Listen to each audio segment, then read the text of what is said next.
ایک اور ضروری مسئلہ ہم آپ کو آج سمجھانے جا رہے ہیں کہ جب امام رکوع میں ہو تو امام کے ساتھ رکوع میں کس طریقے سے شامل ہوا جائے۔ اللہ اکبر۔ اس طریقے سے نہیں، یہ طریقہ غلط تھا، کیونکہ انہوں نے جھک کر تکبیر تحریمہ کہی، اور تکبیر تحریمہ اگر اتنا جھک کر کہیں کہ آپ ہاتھ بڑھائیں تو گھٹنوں تک پہنچائیں اور ابھی تکبیر ختم نہ ہوئی تو پھر نماز شروع ہی نہیں ہوئی۔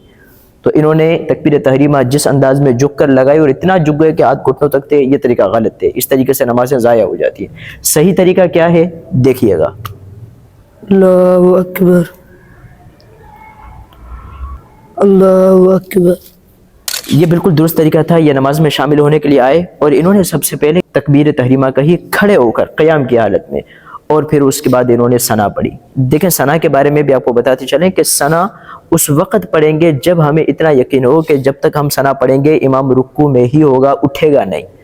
آپ تکبیر تحریمہ کہنے کے بعد ثنا بھی پڑھیں اور پھر اللہ اکبر کہہ کر رکوع میں شامل ہوں۔ لیکن اگر اتنا وقت نہ ہو کہ آپ نے ثنا پڑھی اور امام رکوع سے اٹھ گئے، آپ کو رکعت نہیں مل سکے گی، تو آپ کیسے شامل ہوں گے دیکھیے گا۔ اللہ اکبر، اللہ اکبر۔